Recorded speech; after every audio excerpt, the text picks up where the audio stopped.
with Miss Carol D, who is my special guest today.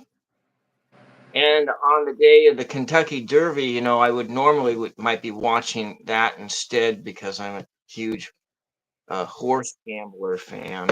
But anyways, I was able to watch one of the races anyways today. And so I want to start out here, and I want to thank Carol Ass Backwards and Roots and Waves and Fatima, and we have Nova Scotia's Organic to the Land Stories. And who else is here? I seen in the chat.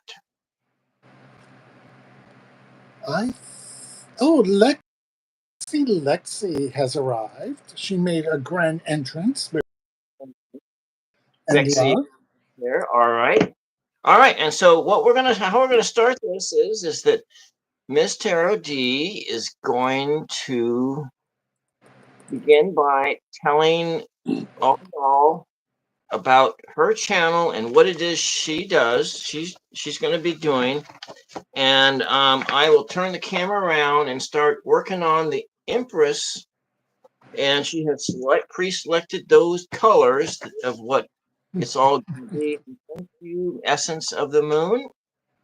Thank you for being here too, and there's Ramona's here too. Great. All right, so she's gonna get started, and I'm gonna get turning that camera around and making sure that none of you see any of my clutter as I do this. You don't want to look too far behind the set, right? All right. So this is just a little odd because I'm broadcasting from my phone, but I have to see everybody on my monitor because I just can't see the chat. So it's weird because there's a delay going on. So 1 minute I'm normal, the next minute I feel like I'm in a time warp, but we'll figure it all out. So first thing foremost, did anybody else notice that Bill did not recognize that my dress almost matches the Empress dress? Did you notice, Bill? No, I didn't notice that, but but to be perfectly honest with you, that would not be something I would notice. It wouldn't. Okay, I rephrase it. The only time that I may have possibly have noticed something like that is like when I was younger and more hopped up on testosterone, and I would absolutely notice that within the first few weeks that I was getting to know someone. But after that was over with, they would be like, no, it'd go back to business as normal, as not really, not noticing, being completely oblivious. But nevertheless, I apologize for not noticing, and well, I appreciate. So Ramon noticed, and several others noticed. So thank you very much. I put a lot of work in trying to find the right outfit for the right occasion. I'm even wearing my crown as the Empress for today's special event. Oh, you are. Bill, you didn't notice that either. I noticed you had a hat on and you had this pretty green dress on. A hat. Oh my God! I'm gonna leave. Elizabeth, Selena. He said I have a hat. Drag queens do not wear hats. We wear crowns. Okay. Apulets. All right, I'll try not to ever make that mistake again. This is what happens when you go live with a straight man. They just don't get it. Thank you for all the crowns. Yes, thank you. Thank you, all of you who are putting the crowns. I appreciate it. Thank you, Elizabeth, the more intuitive me. She's on with us now. Thank you for joining. Nova, I think Bill recognized you earlier, but if he didn't, I recognize you now, and I see you. And Selena, you're here, Essence of the Moon. Let me see here. When I saw you were doing the Empress card, I said, this is the epitome of Miss. Thank you so Yeah, much. Well, what's interesting is after we decided on the Empress card, another dress came in the mail. And I mm, was like, oh my God, this would have been perfect for the High Priestess. And I have the wig and I have the crown that Hershey sent me with the crystals. So, Bill, we could have even done the High Priestess. we could have, except that I do not like the High Priestess as it is presented in this book, because we don't get the chance to choose the color for this other pillar, Ooh. and Okay. so that's why. But what I have done, if we were to do, when if come on again, and we did, and I did this with Roots and Waves, and I Ooh, I did. love that. I could totally see Ange as the High Priestess. Yes, yes. Beautiful, beautiful. And so this is how I will be treating all of the cards in this book that have done that very annoying thing here. That other than this in the black space, like with the devil card, it's exactly the same, and Hmm. or even like with this one, it's like, why didn't they just take that? It seemed to me, it just seemed like the person who slammed this book together Yes. was lazy. That's just the way I look at it. You pay premium prices for it, and then you don't even, as the person coloring it, you don't even get the chance to color the whole card because Mm, it's been blacked out. But anyway, that's just, I see. I see. I yeah. see. Well, Bill, you're an artist. Did you ever think about creating your own coloring book for the Major Arcana? Well, maybe I would be working on my tarot cards that I've been working on. You know, Is that one of them? Tell us more about it. It's fascinating. well, Is that one of your cards? this here is the well, I have a couple different versions of the Three of Swords, and I think I like this one the best. Oh, yes. And so instead, so we got these laser beams shooting out of these UFOs that and are electrifying Okay. the little guy or whatever, and causing Hmm. this an aura around them. And so that's this one. But then I thought I would go over to the traditional one and I love that one. design Yes. edition of the moon. Beautiful. And yeah, and I, so I I got love these. them all. Yeah. Well, thank you. But this, but it's not really. This isn't really about me. This is about you. And you Oh, were but you were talking about your channel. sure. But it can be about us too, you know? You're right. Yes, it could be about us. This is a good way for you and I to also get to know each other.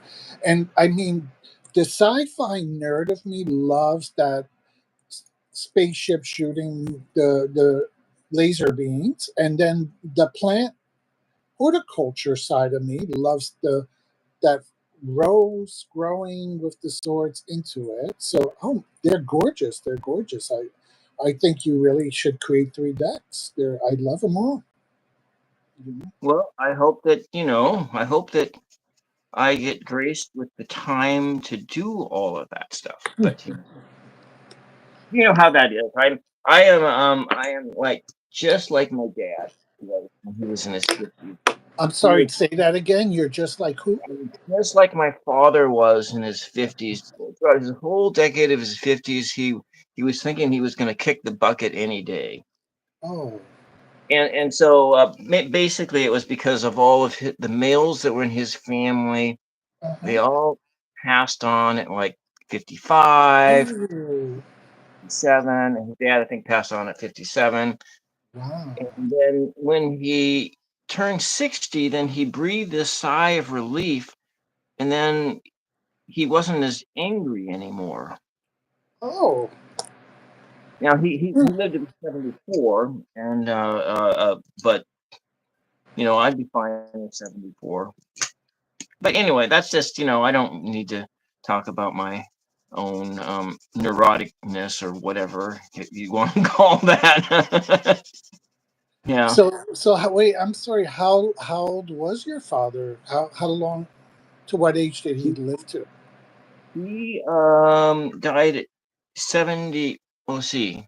He was born in 38, and he was killed in a car accident in 2000. Oh, so sorry. Yeah. But as my mother has said, he wouldn't have wanted to linger and become incontinent and do Hmm. all the things that happens to people as they cross over into more advanced ages. And Sure. you know Wow. Oh, wow. What a fascinating story. But it seems like he broke the cycle, huh? yeah. So did I just freeze, or did we both freeze? Um, I think you just froze for a little second. Okay.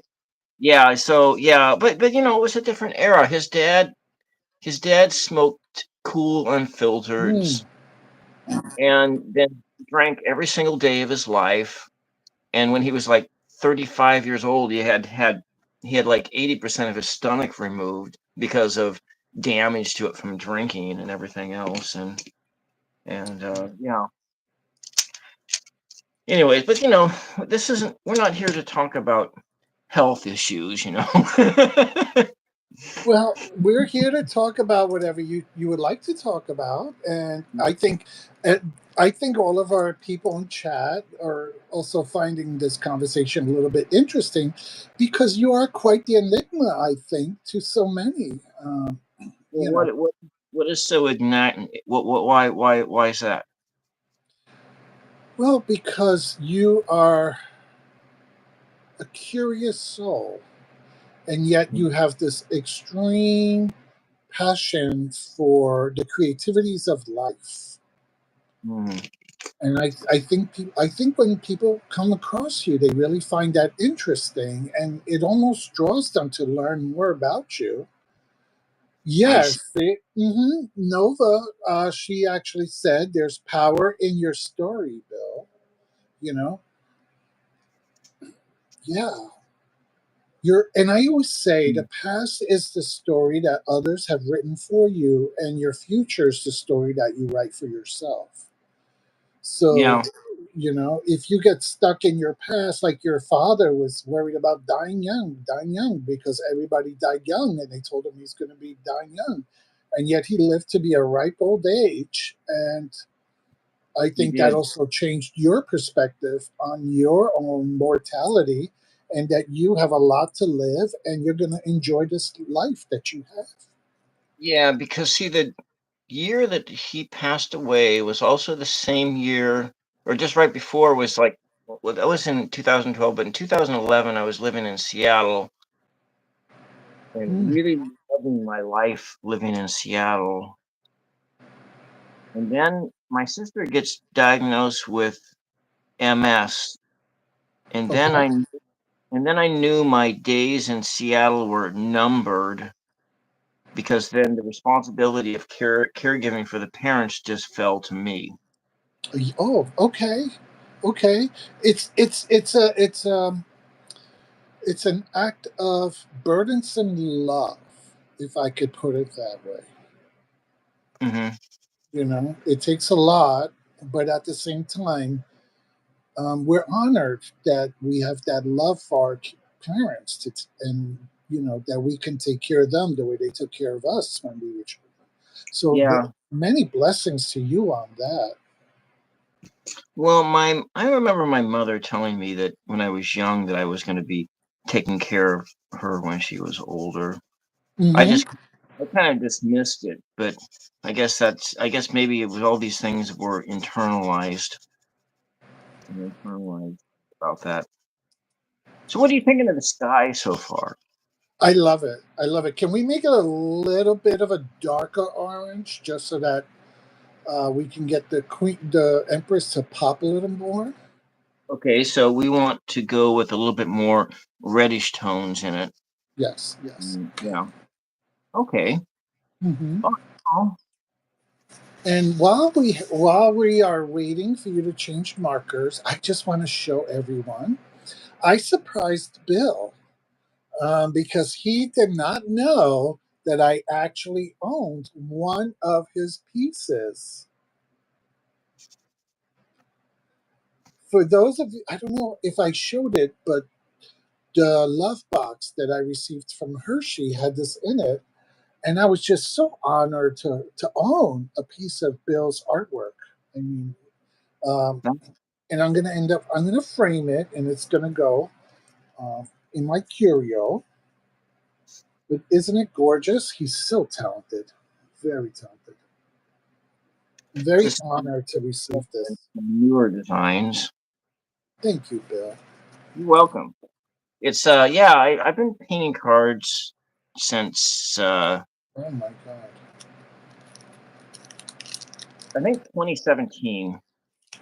2017. Wow.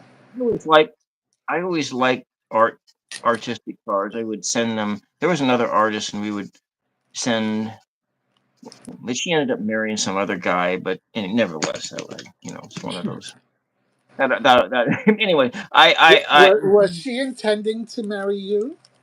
no, Give us the tea. Give us the tea. We all want the scoop. I don't think so. It's because she was a bit younger than me, but Uh huh. not that much younger. I mean, I think was she Okay. like six In other years younger. words, you would not get arrested for it. Is that what you're trying to No, say? no, that Okay. I was not. So when I met, I think she Oh, was like 18 or 19 when I met her, and she was a barista at a coffee shop, ooh. and I was probably like close to 30 at that time. So Okay. it Okay. was just, like yeah, no, it wasn't like but when you're in your 20s and 30s, a 6 or 8 year age gap seems like a lot, but It does.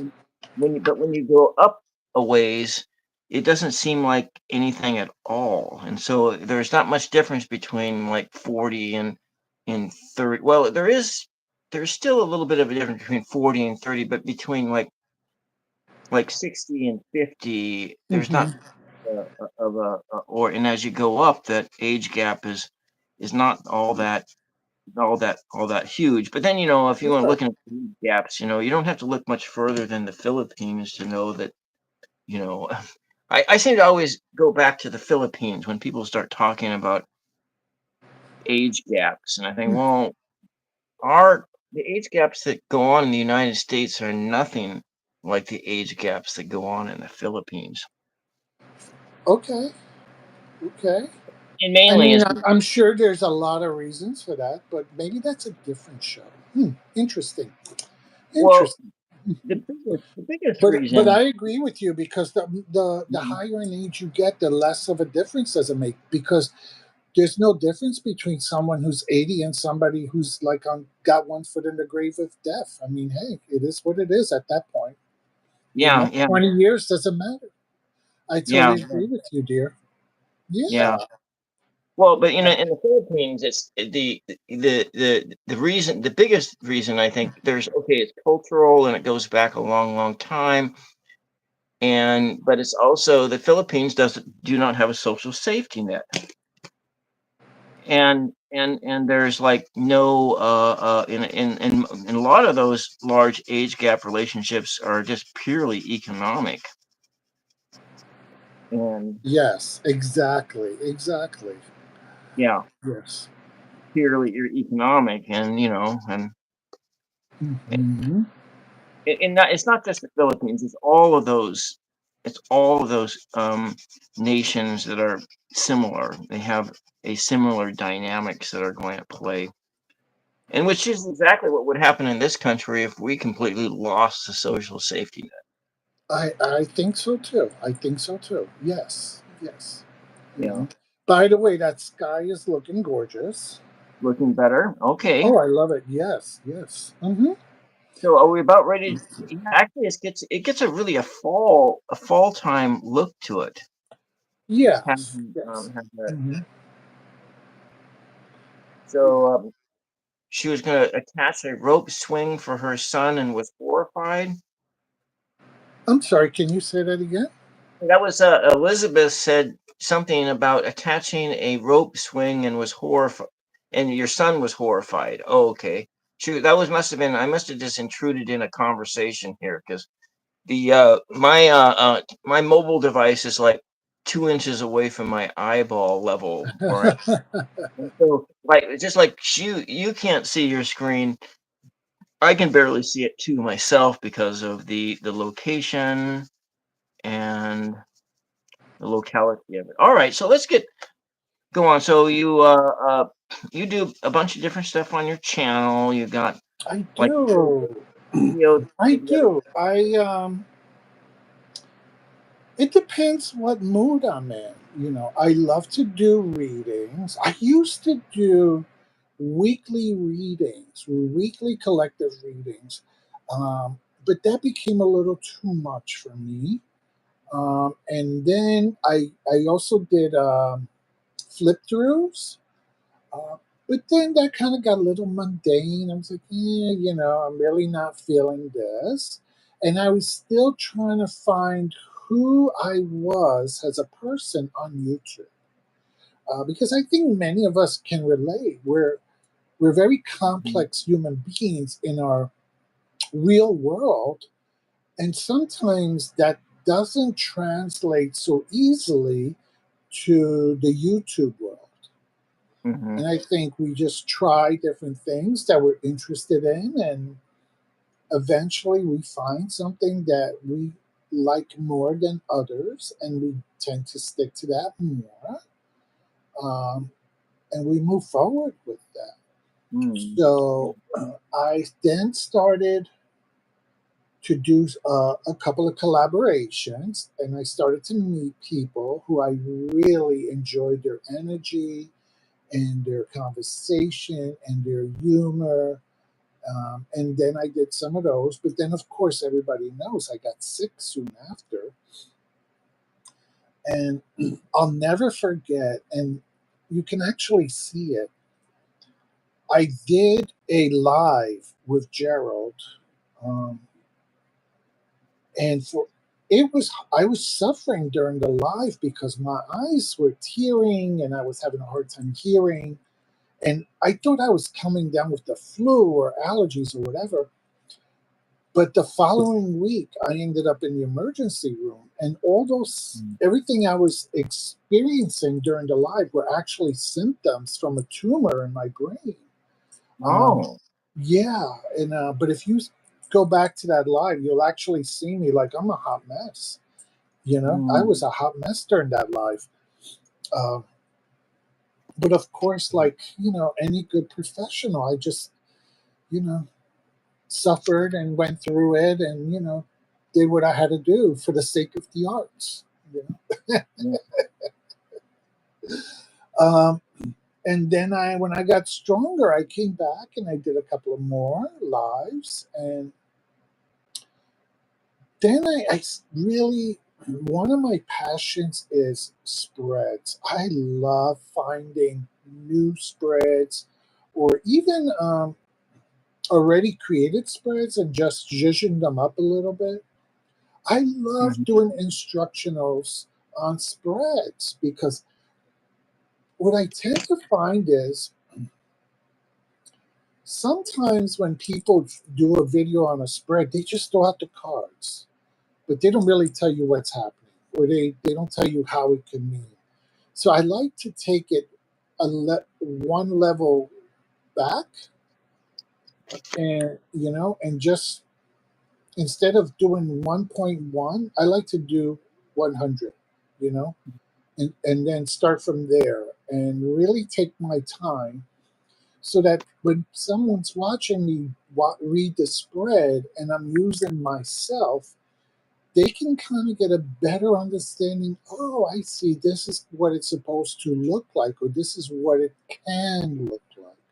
So that Hmm. when they do it for themselves, they have something to relate it to. Because sometimes when you're new at this and you do a spread, you're like, did I do that right? Is it my imagination or was spirit really talking to me? Am I making this card what I want it to be? Because you don't have that feedback or that mentor right there in front of you.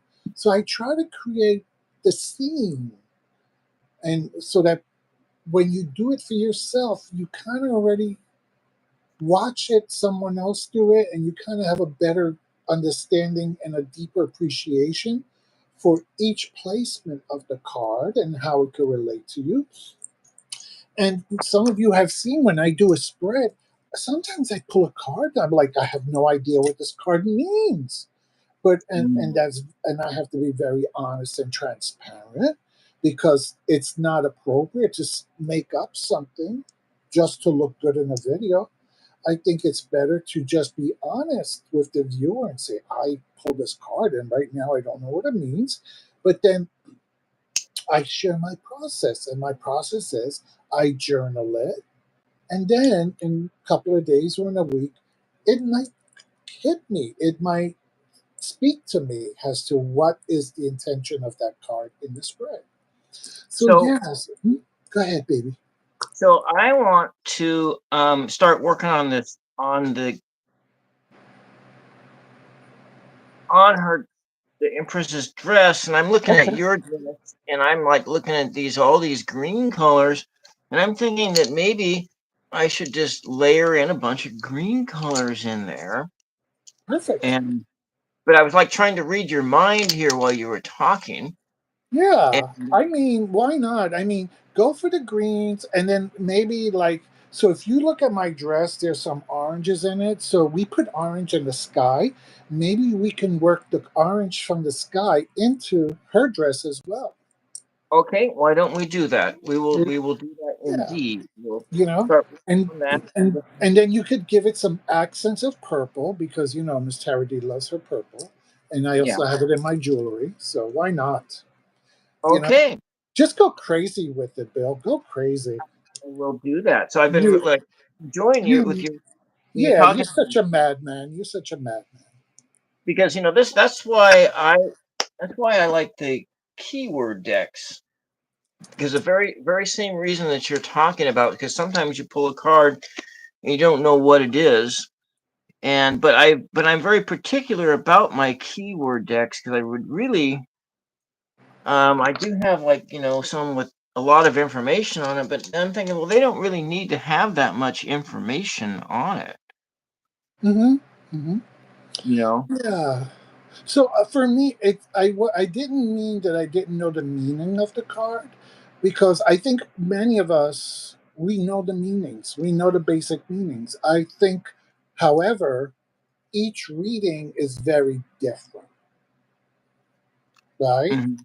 Yes. Um, so even though I know the words to that card, how do I know the meaning of this card in relationship to this spread and in relationship to what this particular placement in the spread is asking? you know Yes. so it's yes, um, It's so it's almost like we use a mundane word like bread. We all know what bread is. But mhm. what does bread mean when I go to a restaurant? What does bread mean when I eat it in a cafeteria? What does bread mean in church? Has the bread of life? So if a word or a card can have different connotations based Mhm. on different contexts. You see? Yes, exactly. So it's the in a person being new to tarot, the thing that's the most frustrating to me is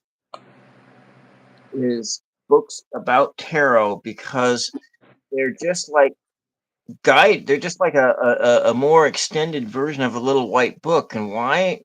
And I there's only one uh tarot book that I've run across so far that I even like because it doesn't do that. Okay. It doesn't do that at all. And so it's essentially it's more historical and more philosophical. Mm-hmm. Mm-hmm. And but it would be the book that I would like to see, but I don't think anybody's written it. Is that it would be just like what you're talking about, and you would maybe going through a specific case or a specific sense, and we'll talk about this card and its relationship here, but maybe it's this or maybe it's that, or it could be something totally different, Mm-hmm. and Mm-hmm. not in the sense of like, because if you've ever like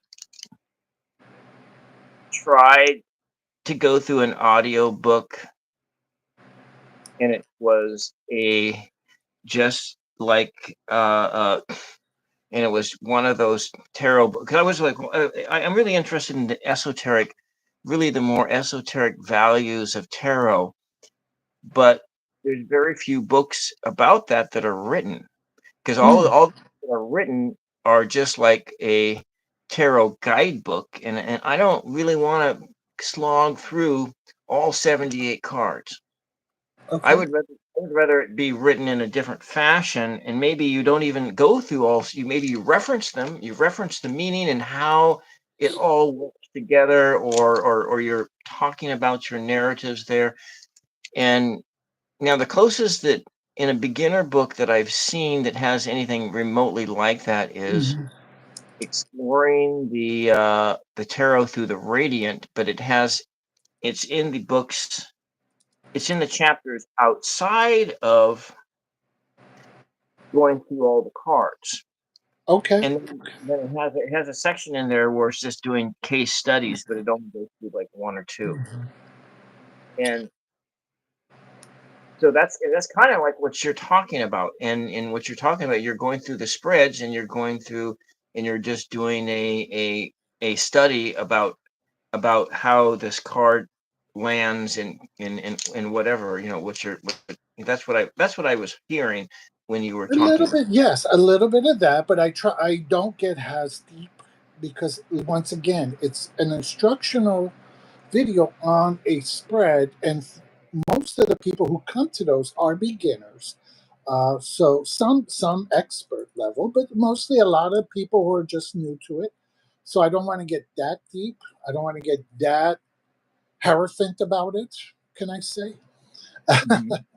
But yes. However, you should really speak to early um, ritual, or Ramon might even know, or Miss Moonlight about books.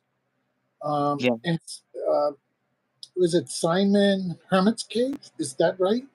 Somebody help me with his name, because they are really knowledgeable about esoteric books out there, and they might actually know of certain books that are written about this very topic that you're looking for. hmm You know? I found a couple of Yolanda, someone I can't remember her last name, and she wrote a an essay about the court cards. Uh-huh. Ronald Deckard, that's the other one. He's kind of talking more um, about the Marseille tarot and so forth. Hmm. And Hmm. Yeah, I mean, I'm all for deepening knowledge and learning and growing in esoteric studies, but I often caution people because sometimes a little bit of knowledge can be a dangerous weapon. And I always tell people when I see people trying to get too structured, is put away the book, put away the book, and just go with your gut, trust your intuition, let spirit talk to you, because you came to tarot to get closer and deeper with spirit and with your intuition and with your divine self. And if you're now going to use book, to the point where it becomes a blinder. You're shutting down a very important part of who you are as a reader. So don't, and we tend to, the books become the crutch, you know, the books become the crutch. So while it's wonderful to learn and read and grow, at some point though, if especially if you're reading for others, if you're reading for others, you need to take that book and put it on the side and Mhm. just let spirit speak. Because nobody came for reading to, they could go home and read their own book. They didn't come to you or pay for reading just so you can open up the guidebook and tell them what the guidebook says. They came to you because you presented yourself as someone who's connected to spirit. Mhm. And they want to hear spirit speak through you through the cards. Because don't forget, the cards are just pieces of paper, right? They're just pieces of paper. The cards are not magical. It's spirit who works through us. We are the magical beings. All of us. We are all magical beings. And spirit works through us and lets us look at these pieces of paper as tools and get an image that somehow brings a meaning to our unconscious, conscious mind. I don't know if that makes sense to you. No, Or it makes perfect sense. Which is when I have done readings, why I use my own tools a lot of the times. yes, yes. I mean, I've been learning to read bones. I made a set of bones, and bones are bones. There's no pictures, no nothing, and you just learn to throw them and divine the positions and things like that. You know what I'm learning to do, and you will be interested in this. And I don't see too many of the people in our community talk about this. Um, Somebody wrote well. I don't know why well, but well, welcome. Thanks, Ramon. Um, Thank you for all the likes and subscribe postings. We have amazing moderators, by the way. Shout Yeah. out.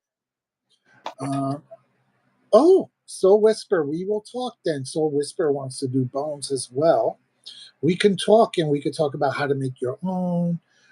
I know other people in the room who they have bones and then they have like feathers with it and charms and keys as part of their throne bones. Roots and Karen, they do a lot of charms. Yeah.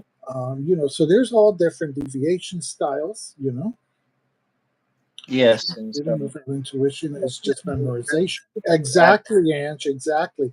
Ange just wrote, truth, reading without intuition is just memorization. I love that. That should be on a t-shirt, right? yeah. But this is something, okay, that something I wanted to talk especially to you about, because I know you are, I guess, a Christian, right? I And you go to church, right? And things like that. There is that. Yes, I guess so. Yes. I, So, I could say that, but I don't know if you were to talk to people who were quote Christian outside of my world, they would say that I was lost. well, Or I don't talk to other people. what Uh, I'm saying is that all depends on who you talk to. I talk to you. Yes, I I know talk you're to you, talking to me. and you tell me who you are, and that's who I recognize you to be. So, if you tell me this is who I am, I'm a Christian, and I go this or I follow this spiritual path. I don't care what other people judge you by. That's none of my business. That's their business. Goodbye. So Mhm. I know, and so that being said, and I also know Fatima. Fatima, she goes to church and stuff. So I'm not a Catholic. I used to be a Catholic many years ago, right? Yeah. I'm so old that Mary Magdalene and I used to hang out and wash people's feet. That's how old I am. But I stopped being a Catholic. But in my old age, recently I've been doing a lot of ancestral work, working with the ancestors, right? And when you start doing ancestral work, I also have been going back to Italian folk magic, because Italian folk magic, it's like for a lot of different groups. I mean, Celine and I talk about this because she experiences this with her own Mexican heritage. Um, Magic is just a part of your daily living. It's not anything different. It's not anything special. Everybody does magic in their homes. It is what it is, right? You do the Yeah. malocchio, you do light candles, you have patron saints, this is and that. So during my ancestral work, I've had to kind of take a look at that and say, okay, well, I find the saints very interesting with, and I can do saint magic without having to declare myself a Catholic per se. Okay. Hmm. And there's a wonderful YouTuber. Her name is Mary Grace. Ruth's Kitchen is her web Facebook and website, and she's written a couple of books about Italian folk magic. And I love her. She's also up in Canada, and um, wonderful, wonderful woman. And at some point, when she comes to the Bronx, I promise to take her to eat in the real Little Italy. But I want to do some work with her. You know, I think we have so much in common. So that's the long story to get to my point. You know, you all know I have the gift of gab. I can talk. But what I did find is I bought a deck of Saint cards. Can you see Mm. that? Okay. Yeah. So, and this is Saint Basil, right? I hope I said it Mhm. right. And on the back, it tells you who he is, and he's the patron saint of throat ailments. And I was like, this is interesting because all these saints are a patron saint of something. And it's Yeah. almost like you can flip through them, right? And each saint can tell you about something, especially if you put your intention for the reading. So, um, if I pull three cards down, we have St. John the Apostle, and he's the patron saint of authors. So if I'm doing a reading, I might say to someone, this is St. John. Is He's the patron saint of authors. Are you possibly thinking about writing a book? Or are you working on a creative project? You know? Mhm. So it kind of, you see how where we're going with this? And then the second card, St. John Vianney, he's the patron saint of priests. And that to me is almost like, that reminds me of the Hierophant card. Are you looking into developing your spirituality?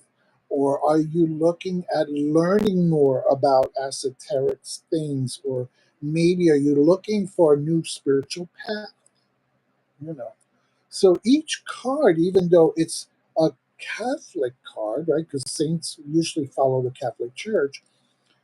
And Because, Orthodox. go ahead, I'm listening. And the Orthodox, because it's really your icon art comes out of the Eastern Church, and Yes. and then it was adopted by the Catholic Church like maybe 1,000 years ago, Hmm. maybe a little less, Right. but it Right. wasn't. It wasn't all. It wasn't always, and so.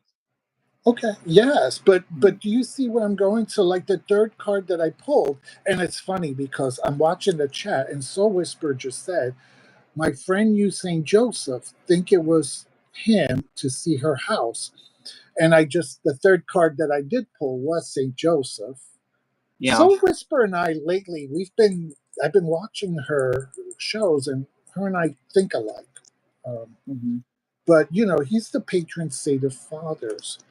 So, maybe if I'm doing a reading, I can also ask, huh, is your, you know, I see he's the patron saint of fathers. Is your father transitioned? Do you think he might be giving you a message? Or if this is a relationship reading, are you looking for a spouse or partner? Are you looking someone maybe you want to have a child with? Or is there an issue maybe with your family and your father? I mean, it just opens up the conversation, and you just let spirit talk to you about it. you know and then if I'm looking at all three, when we have a patron saint of authors, priests, and fathers, maybe this is telling us to really look at. So fathers is someone who came before you. The priest can be talking about spirituality. And then the author, as we said, is about writing or discovering. So, I mean, I mentioned this earlier, but maybe Spirit has given me these cards to tell me something. These three cards can definitely tell somebody that maybe it's time for them to do their own ancestral work. Mm-hmm. Do you see how I interpreted these three cards together? Yeah. You know, Yeah. so I just find this very interesting. So this is something new. Um, Yes, Elizabeth, I got this on Amazon. I think I only paid like $6, $7. It wasn't that expensive. I didn't want to spend a lot of money because I was like, what if it's really not something that jives with me? I don't want to spend $30, $40. And then originally I was collecting, well, not collecting. I have, um, when you go to a funeral and they give you the little prayer cards? So Yeah. I have those from family members who passed away, friends who passed away, and I have a shelf, and they're all there on the shelf above my altar section. And when it's that person's anniversary or birthday, I take it down and I put the candle with it, and I light it. So I was like, oh, that's kind of like, I said, oh, maybe I can use these from funeral homes and this and that, but there wasn't that many of them out there. So when I saw this, uh, and I just loved it that it tells you who the person is and it tells you what they're about. So it's almost like really reading a tarot card in a Yeah. way.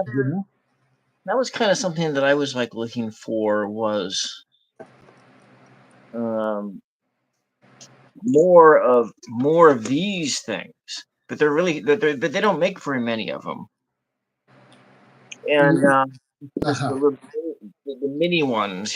I mean, Oh yeah, yeah. I have Yes, right.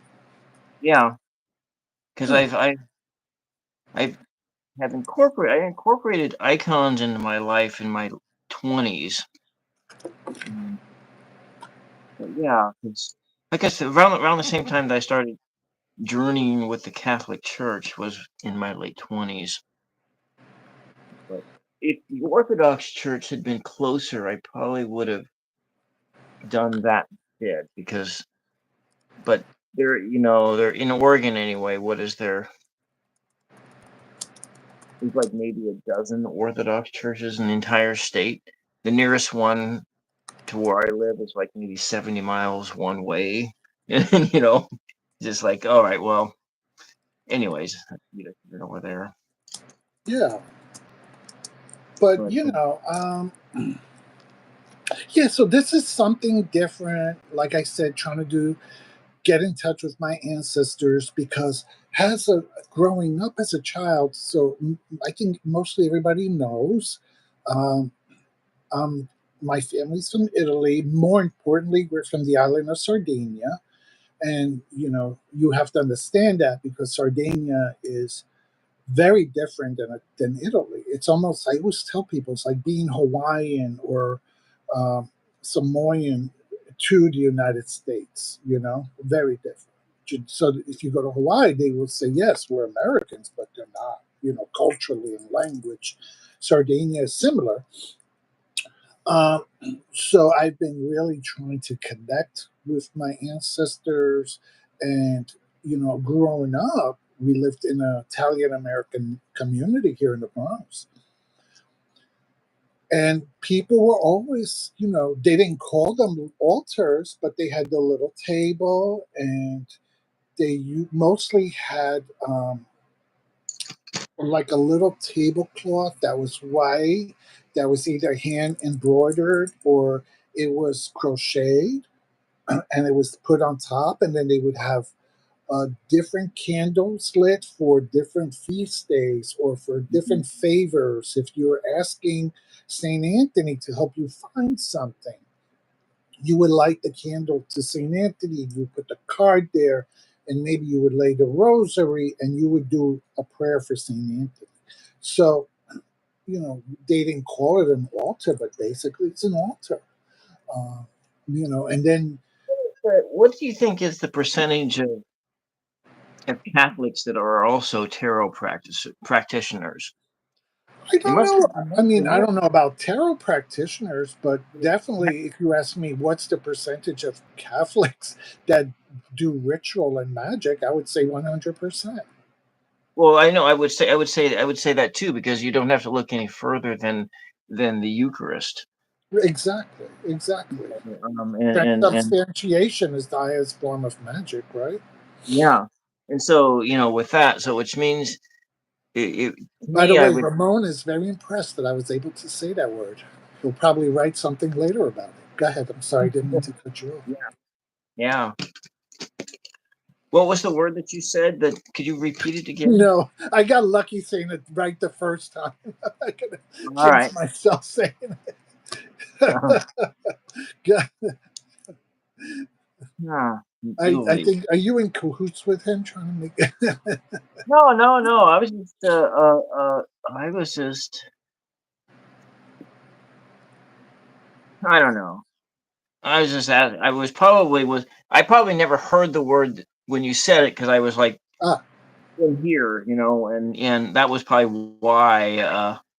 Um, transubstantiation, I think it's pronounced, and that is when you know the the oh, bread transubstantiation. Yes, I get you. bread and plain wine for Catholics literally turns into Blood. body and blood. So, and it's almost like the alchemy of turning lead into gold or any kind of alchemist transformation.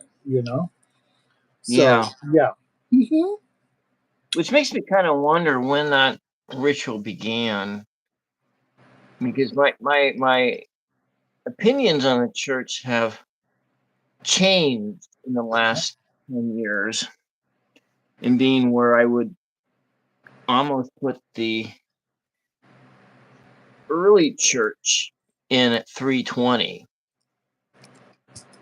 between 320 and 380 is the formative years of the church, and that prior to that it was multiple orthodoxies, or it sat into a realm of heterodox, being the word that you would use, that there were multiple paths, because it was after 320 is when they started really aggressively going after the Gnostic Gospels and all the other Gospels, and they were worked on trying to aggressively purge the Christian community of all of the esoteric writings and the esoteric paths. So to me, it suggested that because there was like what Augustine. I think Augustine was a Manichaean, and Manichaeans were they were and there were all these, like, the church fathers that were um they were part of Christian groups that were later deemed heretical, and so which means that these were all this they were that there are multiple thoughts and ways of being a Christian up until 320. And 320 is when the church as we know it became the church as we know it. And so people who say, "Oh, it goes back to whenever the first century," because in my sense, my mind, I'm not even sure that an actual Jesus ever existed. Hmm. But this doesn't necessarily matter to me. But anyways, that's kind of a off derailing of the conversation. But you have as you were talking with the saints and the incorporation of of the former religious paths that came up through the church, and and then they weren't really they were the church was finally able to get rid of that at the Reformation. But then it's the richness of the church is that it has that. You have Hmm. the knowledge of all the little peoples, and because prior to the printing press, this is all people had to go by to figure things out. Sure. Pictures. Pictures, exactly, and oral traditions. But see, Yeah. one of the other things too is, and I think my biggest point is like, I'm not saying people need to be a Catholic or to do this or to do that. I'm just saying this is a new tool for me, right? And Mhm. because I'm also looking at the chat and there's a little conversation going on in chat, the same way how I adapted this particular tool for my esoteric beliefs, it's no different than how other cultures have had, or like I choose, and a lot of cultures didn't get the choice. They've used this, what's the word that I'm using? Invading, dominant, oppressive I think they're group calling it cultural incorporation, I think, something like that. to, they've used these rituals and whatever from the church to hide their own deities and their own religion, just Hmm. because that's how they survived. So a lot of people from the Yoruba religion, they use the saints to represent their own deities, right? But Hmm. this way, it was like they disguised them to so that the oppressive group wouldn't know that they still had their religion and would not, hurt them for it. So people can use different things to help them understand their own different practices or how they choose to worship or whatever. But um, yeah, I don't know if that makes sense. If I No, don't think I'm articulating right, but yeah, and it's how, and what I take my takeaway is just how blessed we are to live right now, to where we're not existing in that world of just a couple hundred years ago where it was convert or die. yeah, yeah. I just Convert. want to say one thing, and I'm going to put this out there because I'm reading the chat, and with all due respect, uh, John, I, some of what you're saying is a little offensive. I need to say that. I think to question other people's belief system is inappropriate. You follow what you want to, you have your own thoughts and opinion, bless you. But to sit here and really make fun of and judge people for their esoteric journeys, for how they choose to practice or their belief system, it's a little crossing the line. So I'd appreciate it if you wouldn't do that, because I'm not here to have a debate with you. And I don't think anybody's here to have a debate with you about this. It's not that kind of show. I'm sorry. And I just had to put that out there because you're kind of, yeah, you're crossing the line for me, and I'm a guest on this show, and I really don't feel like being offended. So thank you, Mhm. John.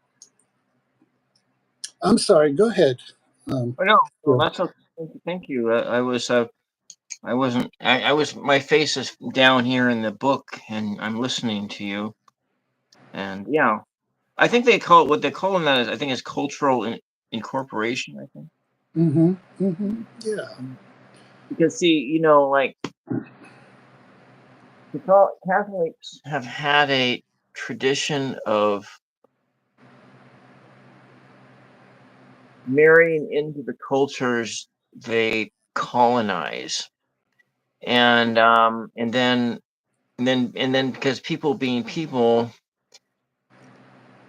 most people are not all that. Most people are not all that religious. They are because somebody says they have to be, and they're not necessarily that on their own. Because I think when it's like I think I don't remember what channel it was, but it might have been genetically modified skeptic. Because I follow a lot of atheists and or people who left the church and were burned by the church and so forth. And when they look at the founding of the United States and what was the percentage of people who were Christian or religious in the 1700s, and they think it's probably like right around 17%, and whereas like today it's like 80%.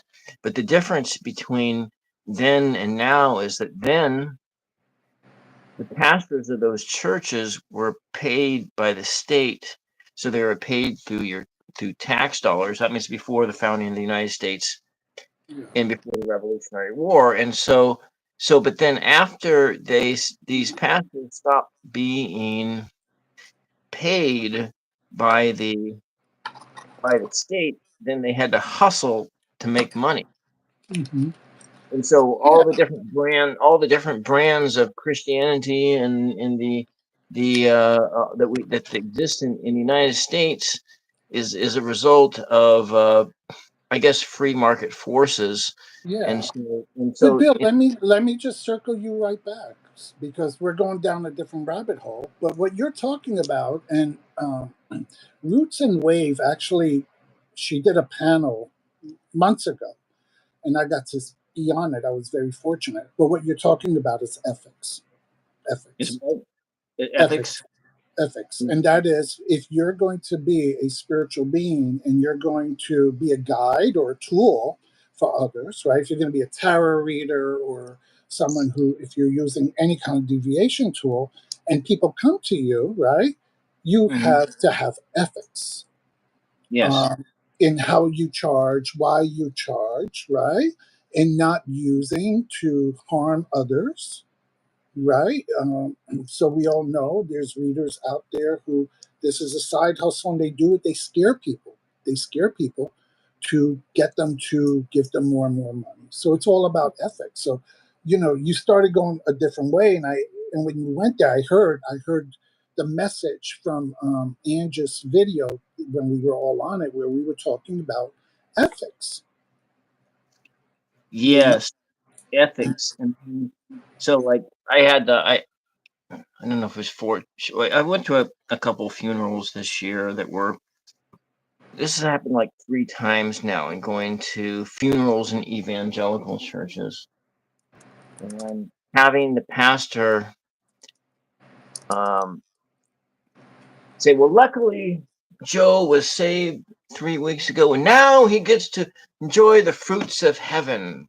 And I think, well, what happened? What would have happened if he didn't get saved 3 weeks ago? What would he be saying then? But maybe they wouldn't have chosen that pastor to do it. And I've seen, and then so like in the last time that it happened, it was with one of my classmates, and I was talking with my neighbor who we all grew up together. So, well, I was really offended by that because he was implying everybody who was there who wasn't an evangelical that there was you're not saved, that you're not loved by God unless you mhm. come to this particular path. And so that's like you have a sense of ethics because you are not there hustling to fill your coffers up and so forth. And Yeah, so when you are into these other things and you hustle in order to put you know to put gasoline in your jet. You know, you're likely to say all kinds of things. Yeah, and I think I mean, I always try to come from a place of kindness. It doesn't cost anything to be kind, right? Hmm. So, you know, avoid try I try not to judge. You have your opinion, you have your lifestyle, you eat whatever food you like. That's your life. I don't pay your rent, right? I don't live in your house. So you do you. And at the same thing, I choose to do me. Um, and that's it. So when Hmm. people use spirituality to judge, then you're not really being kind. And I I think we all believe in karma. When you start putting that negativity out there and cause harm, and you start using spirit to justify it, I think that's really going to come back and bite you in the loving ass. You know, Hmm. Well, I'm really liking where this is going. Now, what do you think of the dress so far? I let me see here. Just give me 1 second. Uh, and I was just saying goodbye to Elizabeth because she had to leave us. Let me Well, see. Oh, I love it. It looks oh, we look at I put you the color. redefine my dress. Look at that. Perfectly. I redefined it, so I put a lot of different colors in it, and yeah, okay. I wasn't Yeah. So this conversation has gone completely where I wasn't planning. Okay, let's go with the what do you want the Well, cushion to be? The oh, cushion the cushion definitely has to be purple. We need purple. purple. We need purple. I have Okay. yes, we it's been a while since we've had some purple. So let's throw some purple in there. All right. So we'll just put. I'm gonna do a base coat of just some purple, and then I'll go in back over it and do some different shades of different colors that make up purple. Okay. So we have the ethics and that you need to be kind, which is yeah, that is needing to be kind to people. Hmm. Hmm. By the way, I don't know, Bill. The conversation is chat is. I mean, one person left. I guess I hurt their feelings. It's okay. But then other people are really vibing with this conversation and relating to it. I think it's a little different than I guess most conversations we've had on your show, right? We're going a little different. It's a little bit Yeah, different, yeah. but I think we're talking about a topic that people are kind of relating to as well. So that's good. That's good, right? Because we want to be different, we want to be original, and we want to validate others. Because sometimes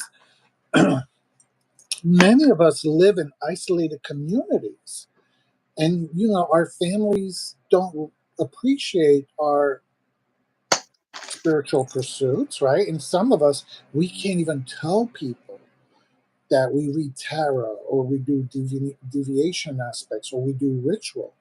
So to when we find our tribe here on YouTube, like we do now, I think it's almost refreshing to hear people say, "Hey, that's that's what I feel too, or that's what I think too." And there's people in my life family who think they got it, they got all the answers because they go to this particular faith, but that's not my faith and they want to Hmm. judge me for it. So I'm glad that I found other people, that I found my tribe who understands me and gets me. You know, and Yeah. I just want to tell people like quite often I don't come on lives, but I'm in chats. And trust me, if I'm in your chat, I see you. I read it and I see you. And if you're going through something and you're putting it in chat, trust and believe Miss Tara D has already thrown up a prayer or a positive intention your Mhm. way. Uh, or if you just need a laugh, trust and believe Miss Tara D is going to make a couple of jokes to make you laugh because, I see you. And, you know, I think we all want to be seen in this world. And we want to know that we hold space. We hold space. Because for many of us, we live in communities where space is not afforded to us. I'm going to be a 60-year-old drag queen who reads tarot. There aren't too many places in the world Yeah, for I people like generally me. I So in coming to conversation with YouTube, people, you know, because I generally dodge questions when people ask me questions.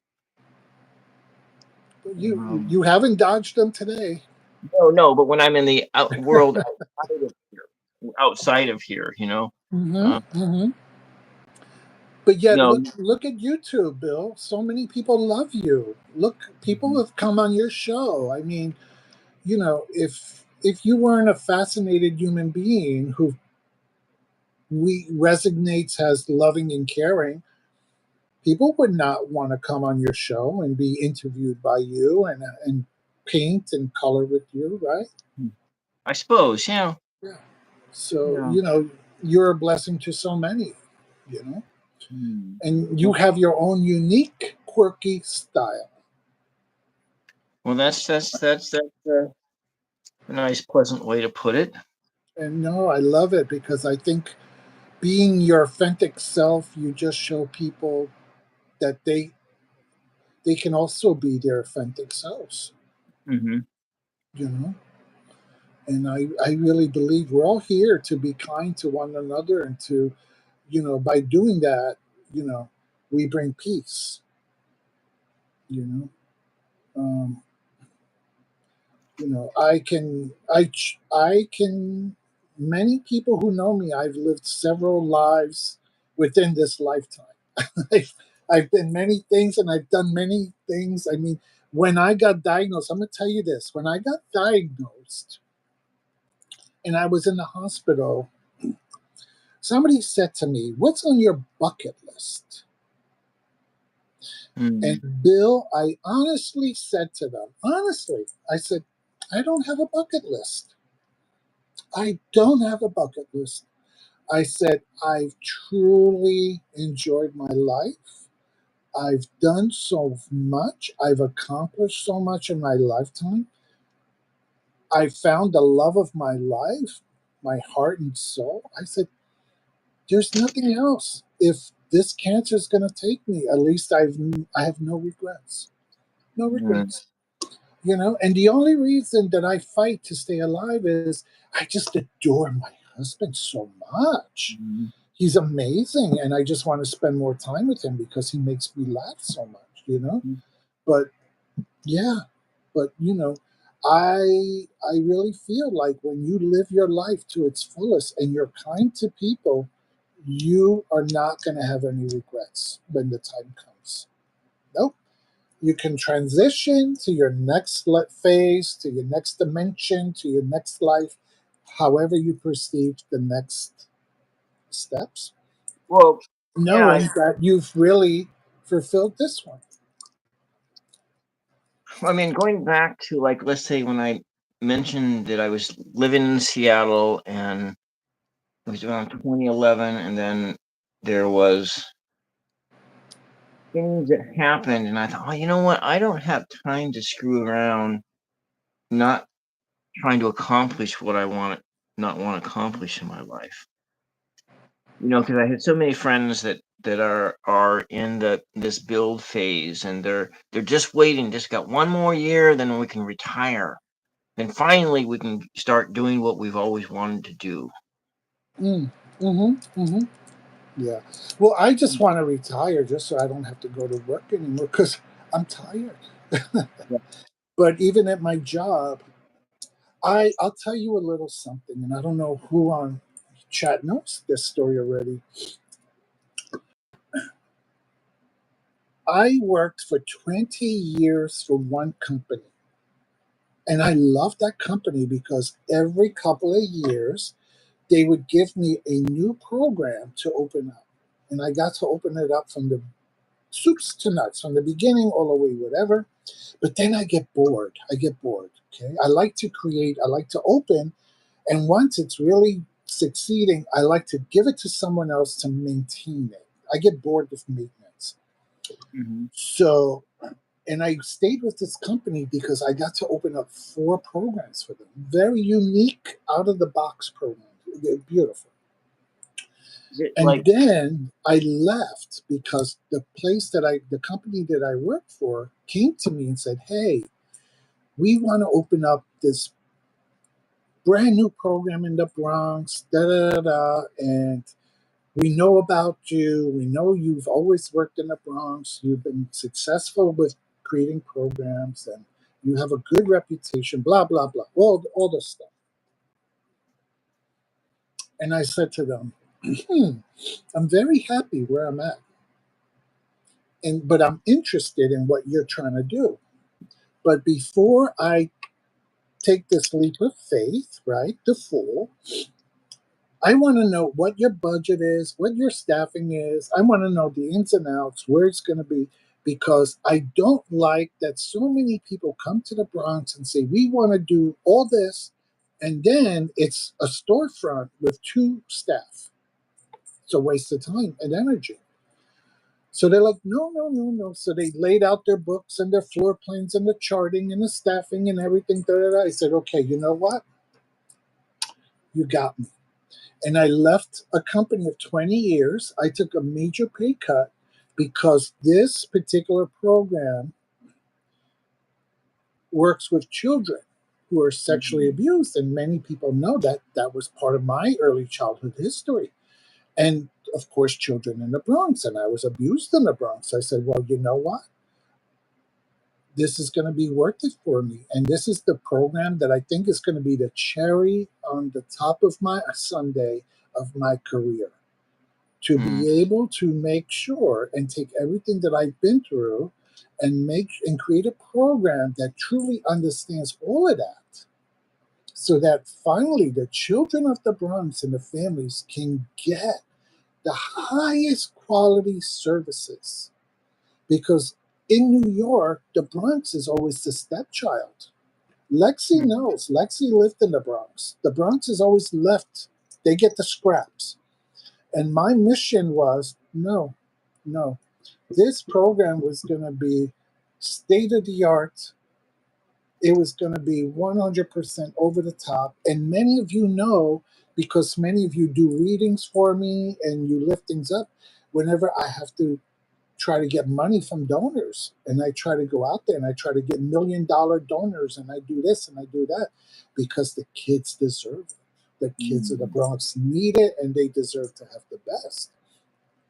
So, I forgot why I went on this long tangent of this story, but that's who I am, and that's what I want to do. And this is why I believe I live my life to the fullest, because this program that I opened this year celebrated 10 years. 10 Mm. years. And now I'm like, and this is why I say I'm ready, I'm done. Because somebody else can now take it over and they can do the maintenance.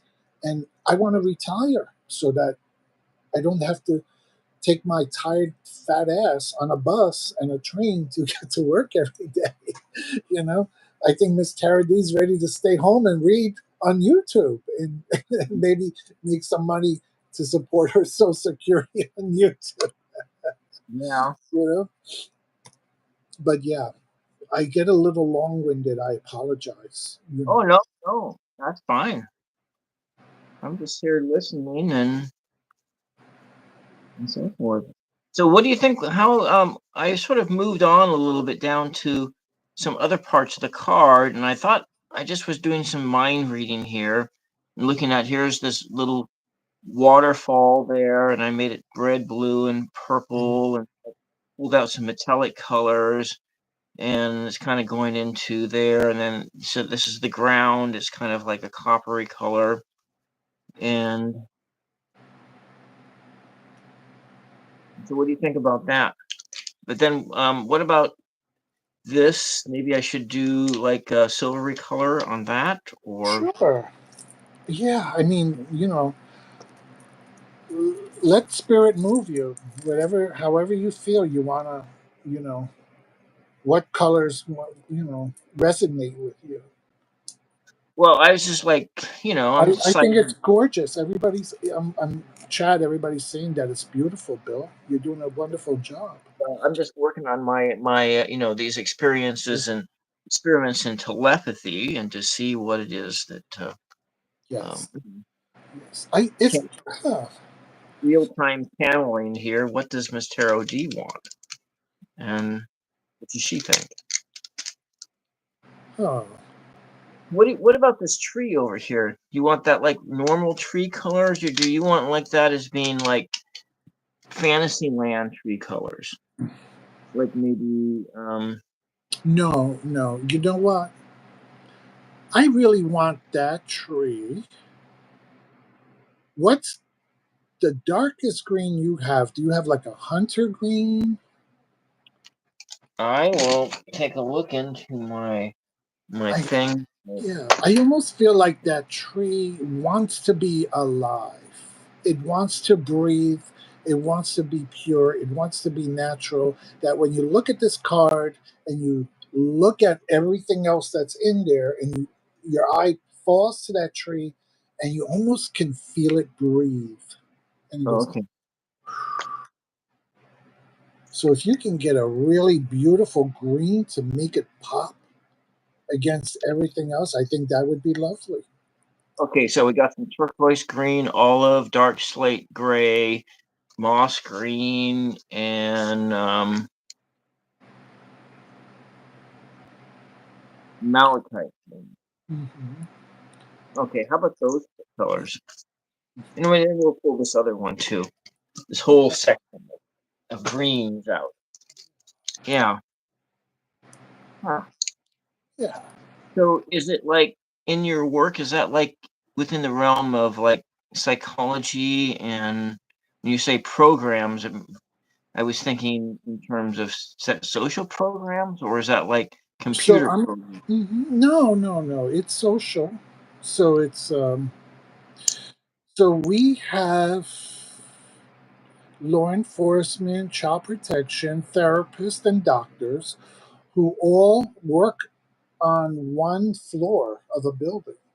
And when something happens traumatically to a child and they're brought in, the team works together and the child only has to be interviewed once so that they Mm, don't have to go to different locations and talk to different people and be re-victimized by the system. I So see. it's really changing the culture of systems and having them really understand what it means to do trauma informed work and to make sure that this child is always the center of everything. And it's for a team to hold each other accountable to do their best work on behalf of the child. Hmm. So that's kind of the short end of it, you know? I mean, I can give you a 8 hour conference on it, but that's basically it. Yes. Hmm. Yes. And by the way, there's so many new people who've come into chat and hi, if we didn't get a chance, we're just talking, talking, talking, and sometimes I forget to type.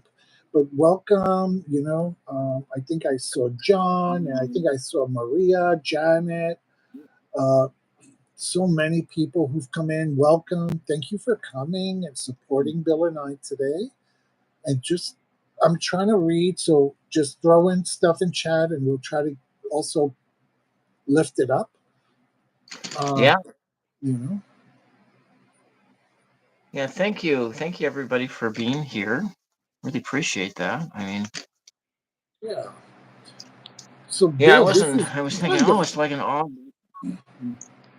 Worried that, well, maybe no one will show up. And No, well, and the thing is, Bill, see, you actually, because so many people have heard my Terra journey story, so I was like, oh, really? Are we going to recycle this?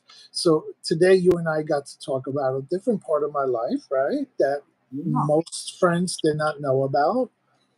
So at least they were like, oh, okay, it's not the same old stuff we know about Miss Terra D. We're learning a little bit something different, which I'm glad because I like to share and let my friends get to know me a little bit better Hmm. because I know I sometimes I tend to be goofy and jokey in chats, and as Ramon would say it, I can be a shady queen. And Well, there's nothing wrong with having a sense of humor. I mean, yes, yes, he knows. He knows. I never joke or am shady to hurt anyone. I do it just for fun. So yes, I never. I'm not a mean shady queen. That's not my style. And then sometimes, I can be heartfelt and deep, and sometimes we can be very spiritual. I mean, if you watch my channel, you'll see yeah. which I appreciate because I like to learn about and who they are and parts about them. So I have a question. I did write this in a comment, but I didn't quite get an answer from you. But Oh, sorry. when you send your little liquid smudges to the mail, do you declare the liquid at the post office, or do you just say not, and then that way they don't flag your because there's a when you go pay for the postage, you have to answer a question: is there any batteries or perishables or Yeah. liquid in here, or So, do you just say mhm, no? yeah, And then send it on its way, and then not worry about it. Now, this is yeah. maybe like a non-serious question, but Mhm. and so forth. But So if your bottles are beneath a certain amount, you don't really have to declare it. And as long as they're not like a biohazard, you can't send gasoline or acid. But these are basically water and essential oils and a little bit of witch hazel, you know. So you can ship those, yeah. And I they're wrapped very well inside the box as well, because when I send the spray, I also make black salt. So I like to put a container, a little black salt, and that's in a little glass container. So we make sure that we put bubble wrap so it doesn't break, because these are gifts. These are gifts. I don't sell these; they're not for sale. These are just gifts, mhm. and I don't want somebody to receive a gift and then it's broken in the box. It's kind of sad. But Yeah, yeah, yeah. and then what do we use? USPS, something like that. My husband has his own art business. He's an artist, so he has an account because he mails his art all over the world. His art pieces travel the world, so he has his own, you know, boxes and wraps and labels, and the person actually comes to the house to pick up the stuff. Also, then you just have to you don't have to go down to the post office and go through all that and make all your declarations. You just sort of have your postal meter there, and they just stop by. So, what Mhm. kind of husband do? I mean, that's um. I know we're not here to talk about your husband, but then you piqued my interest in that he's is Yeah. a is a career artist, and Give me 1 second.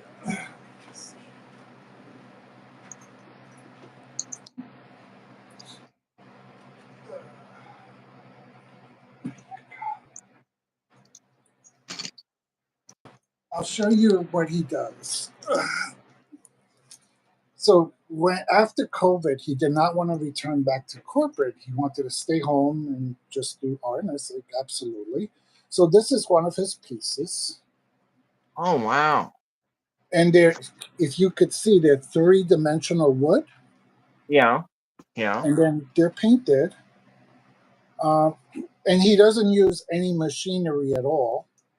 All the pieces, even the circles, the heart stuff, are all hand carved. Hard. Yeah. Um, and he's got some other pieces that are in a not a studio. What do you call those?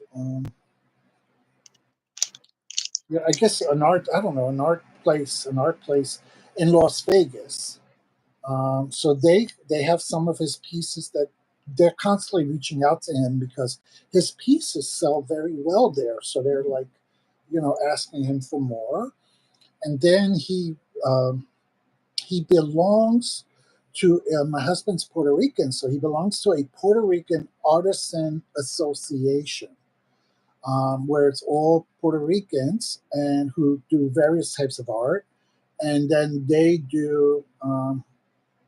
The organization does either street fairs or at a local college or whatever, and they sell. Everybody gets to sell their artwork or their books or whatever, their craft. I'm going to put this down.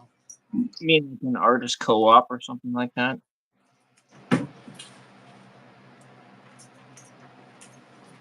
Yes, yes.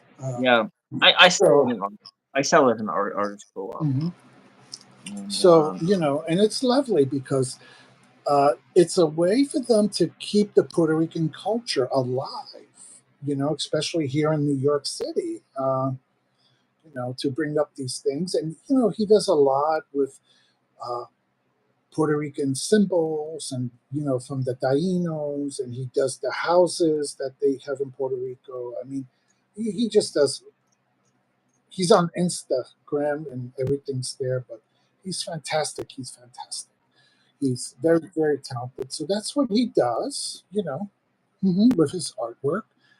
He does my makeup because I can't see anymore. So, it's hard for me to do my eyes and everything. And so he does my lips and my eyes. So whenever my face looks busted on a video, blame my husband, blame him.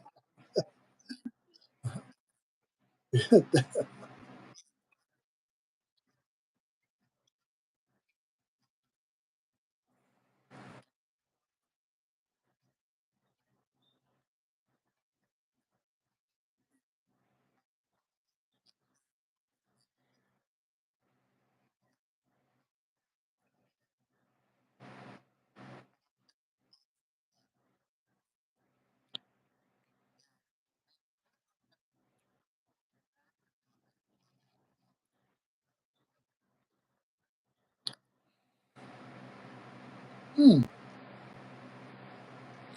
Let's make that. Do you have it might be cliche, but I'm thinking just yellow, almost like she has a little piece of the sun that's radiating, bringing light and joy and helping things grow.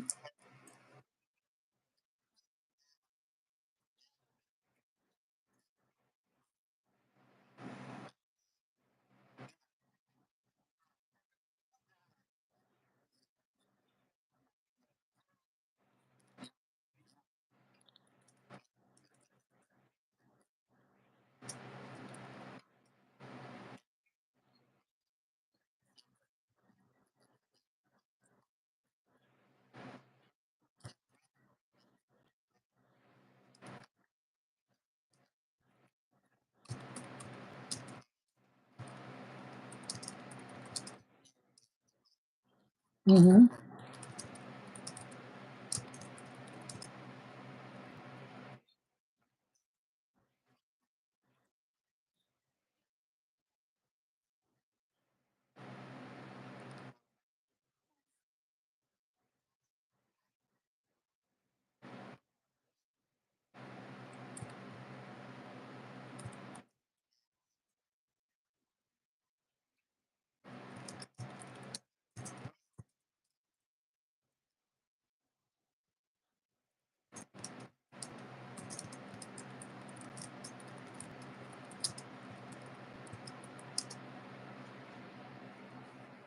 Yes.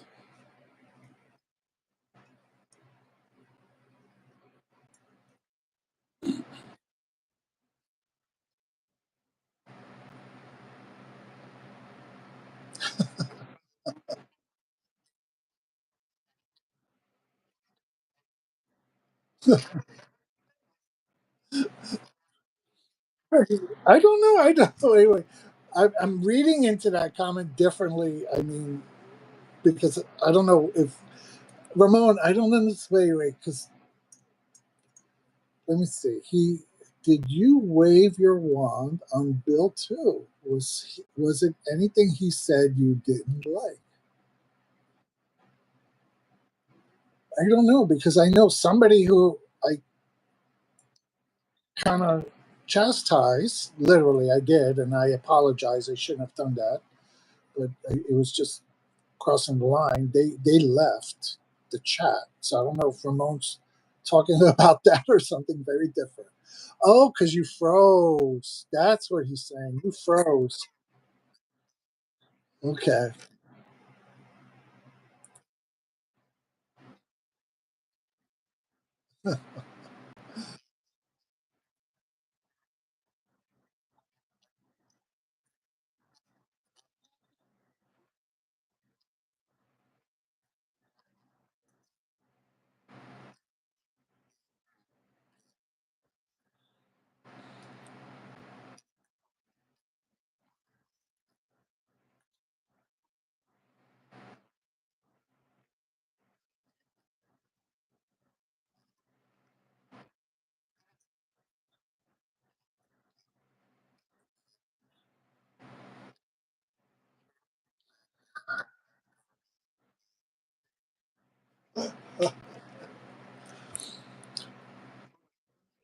Yes.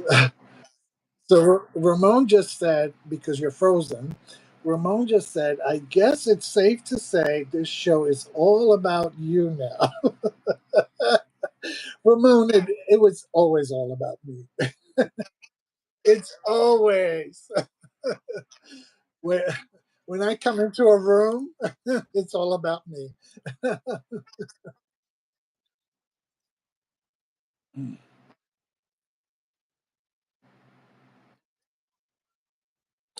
No, no,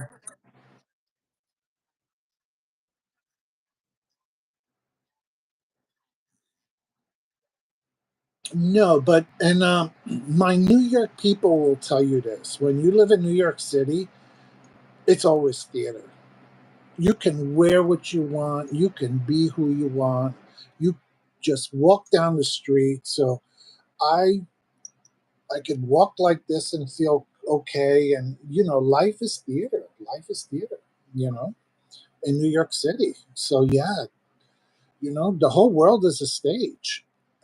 I have Well, so many friends who are entertainers, and when they're amazing on stage and they're amazing off stage. And no matter where they are, it's always a show. It's always a show.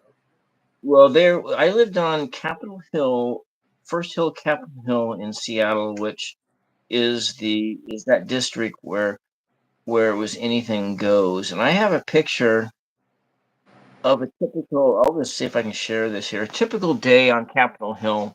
This is at the park.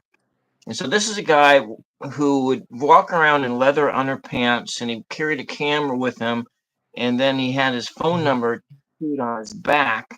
Then there was this other guy who would walk around, and he'd had this pet dragon lizard with him, and these are just and I just happened I just couldn't, because this, in the last few months that I was there, I just had to take some pictures of the people there, and yeah, this is like typical, and I always like that, and I know that probably New York would be something like that, but this part of Oregon is nothing like that. There's nothing, nobody would be doing anything like that, and uh, is there,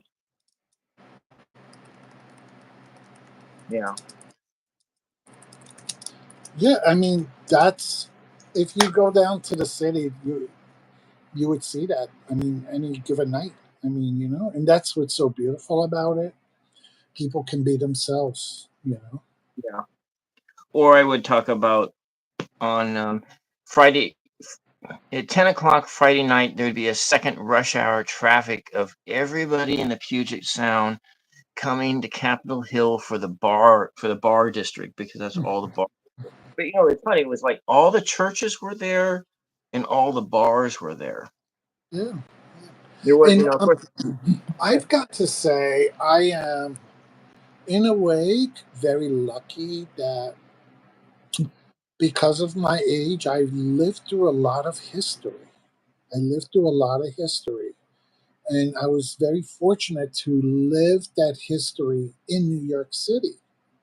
Mm-hmm. Where we had the Stonewall riots in the late '60s and the beginning of the Gay Pride March, because it was a march before it was a parade, and actually they still have the march that happens down today. That's separate from the parade. Where we were marching for our rights, and then all the discos, and then the protests when HIV and AIDS came around. I mean, I was part of the ACT UP movement as a young person. I remember, I don't know if anybody's ever seen pictures of back in the day where ACT UP would basically drop in front of St. Patrick's Cathedral as if they were dead, kind of to symbolize all the people that were dying in the churches and the government wasn't doing anything. I got to be part of, unfortunately, part of that movement, you know. Mm-hmm. So I remember when I would go to the bars in Greenwich Village, and they would have signs at the bar, and it would be the name of a funeral home and the time of the viewing. And it was because back in the day, um, so many people who passed didn't have anybody to mourn them at the service because they were ostracized from their families for being queer and also because of the disease.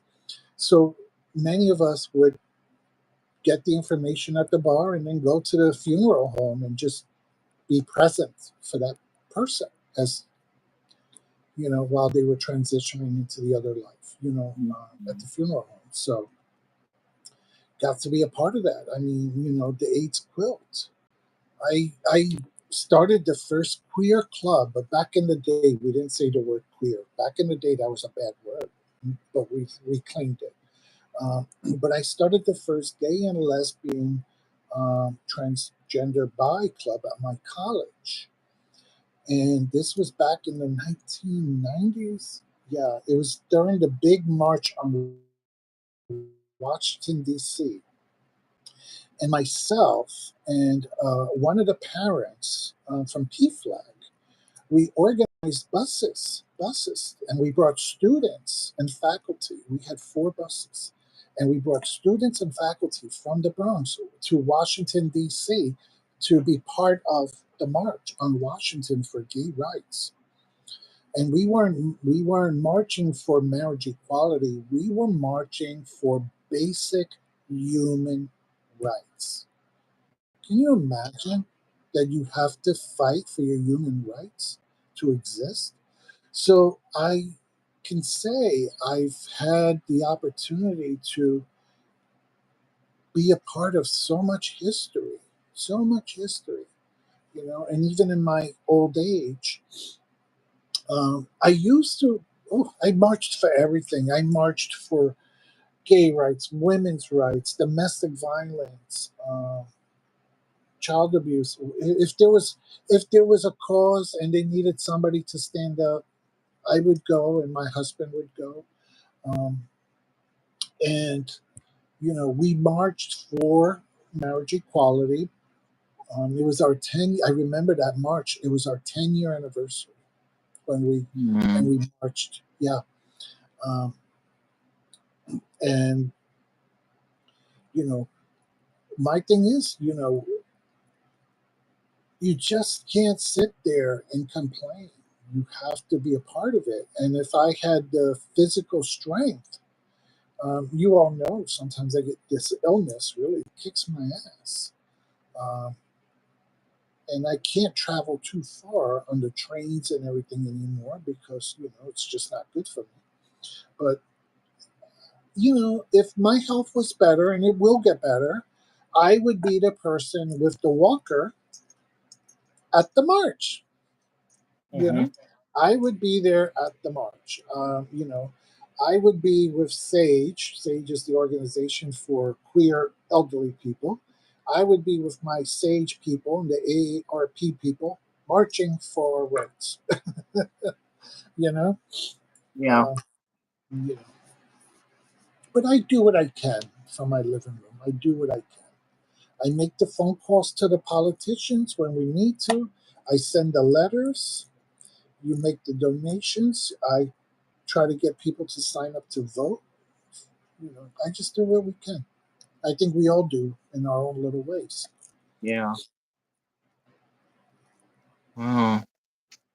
Well, I've in my mind reading here, I've been thinking this person needed like purple hair or purplish hair. Absolutely. She definitely needs purple hair. Purple, yeah. And so what we have left is pretty much down here. I have a pinkish, and Hmm. I didn't ask you about the skin tone, but I decided to just take the liberties to do. Okay. And this heart Hmm. thing, I made it sort of like these purpley tones, just similar colors that are in everything else. But Good, then good, good. we have this wheat that's here, and what color do you want the wheat to be? Um, the weed is almost like the carpet, right? Like the carpet here? Yeah, so maybe the I wonder if the carpet matches the curtains.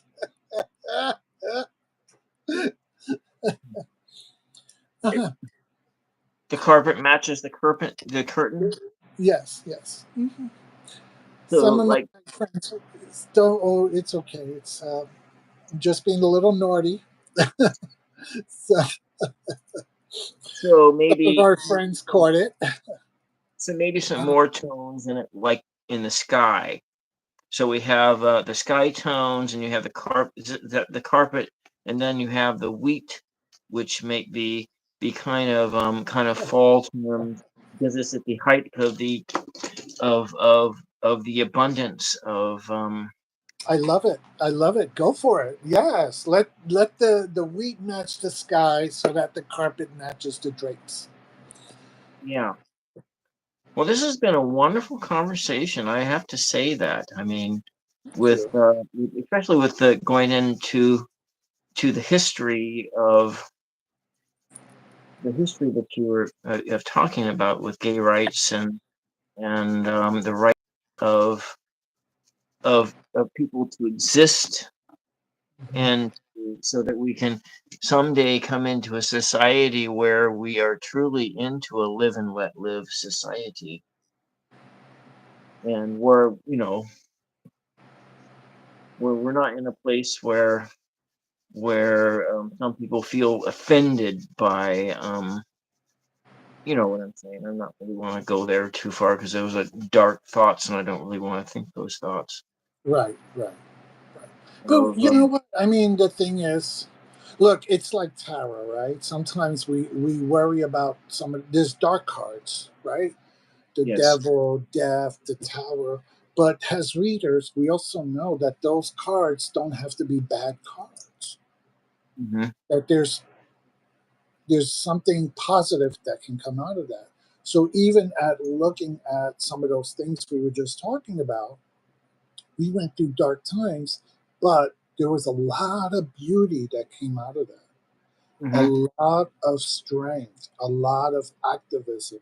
So much came out of those things. So, you know, does Tara, what's the word, imitate life, or is life imitating Tara, or both?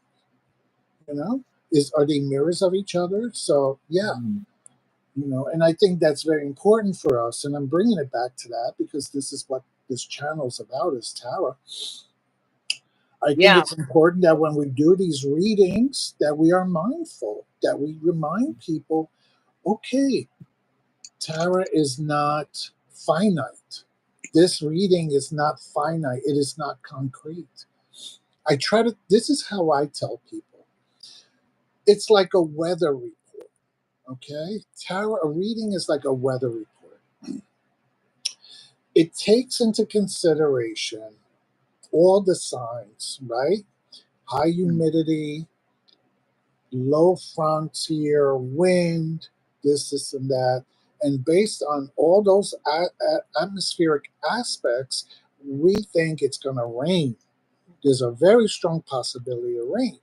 So, knowing that we're going to get rain in a day or two, you might want to carry an umbrella and have a raincoat, right? Mhm. So, Yeah. when if it rains, you are prepared. But a big wind can come and blow away all those clouds away. So things changed. So now the next day, oh, a big wind came. There's no longer clouds. You don't have to. So now you're like, oh, so now I don't need to carry my raincoat. I don't need my umbrella. Okay, things changed. You know. So it's like that. Tarot is like a weather report that just helps you prepare for what may or may not be. Mm.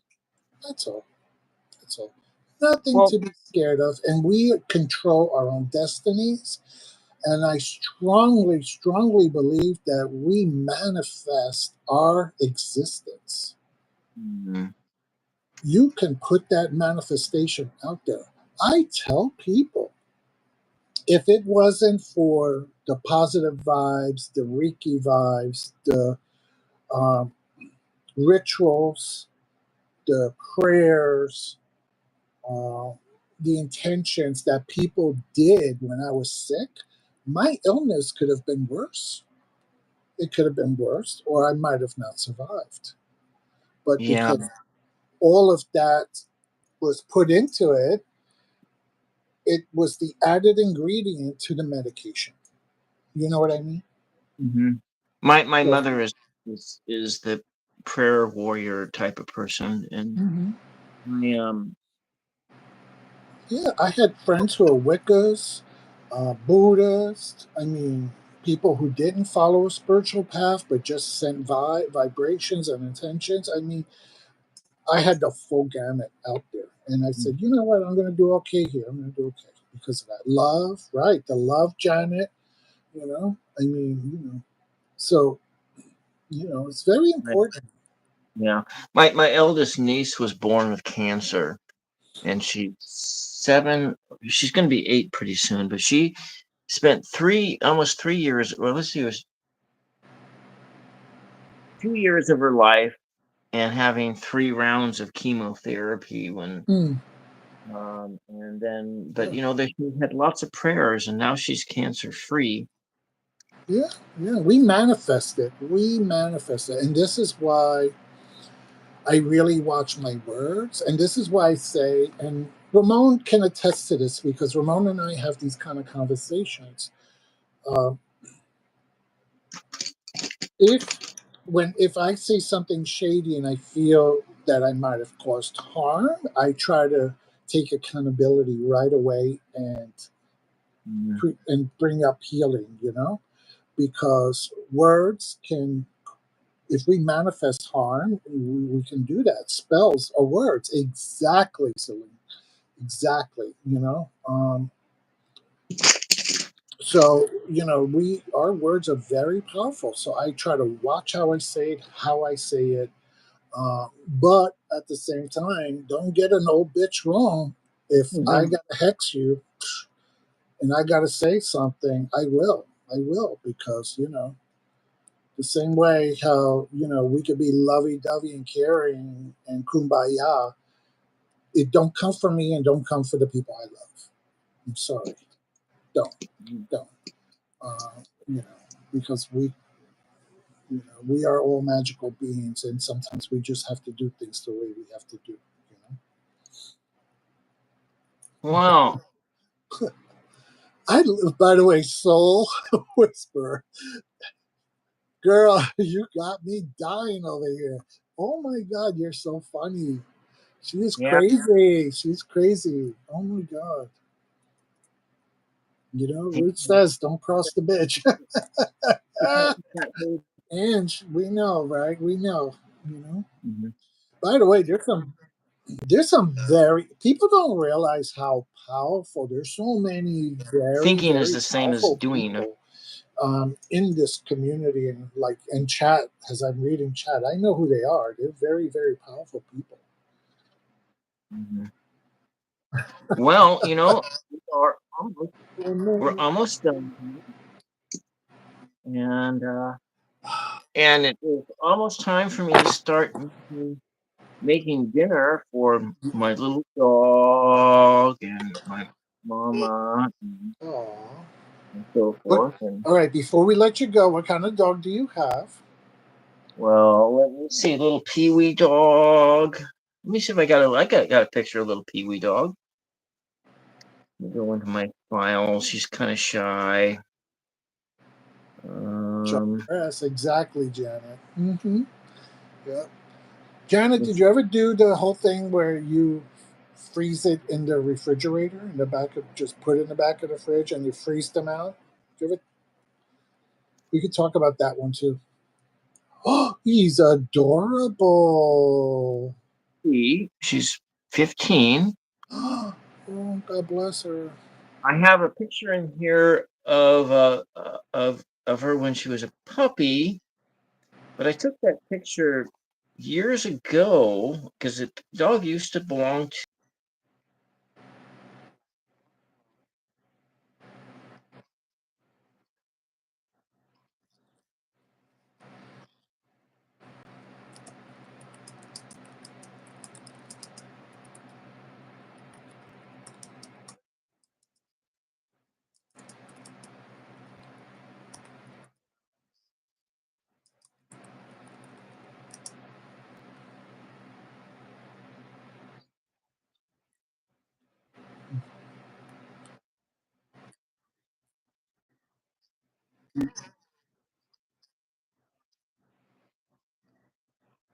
Okay. So I don't want you to go down that rabbit hole, Bill, because I know you can. So we're at 9 o'clock, believe it or not. This has been a 2 hour show. And I really enjoyed you so, so, so much. Um, and, I just want to say thank you again. And I want to say thank you to all of our friends who hung out with us tonight. And being part of the chat and being part of the conversation. And I appreciate you all, Bill. I appreciate you, and your artwork is amazing. Thank you. I feel honored. I feel honored that you chose me.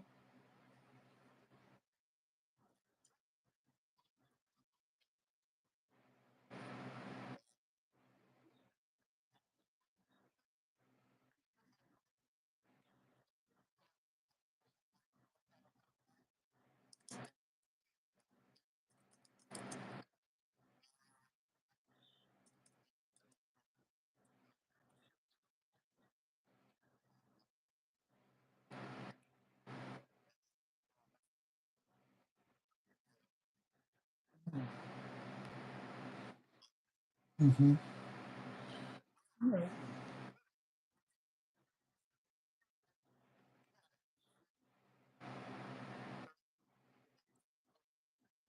this is coloring the tarot. Yes. Tarot. And I want to say good night to Soul Whisper, to Ange, Essence. It's always great to see you. Um, And May 3rd. May 3rd. Nova, thank you, and keep going with your content, Nova. I love watching you. You have some great stuff coming out. You all do. Yeah. Wonderful.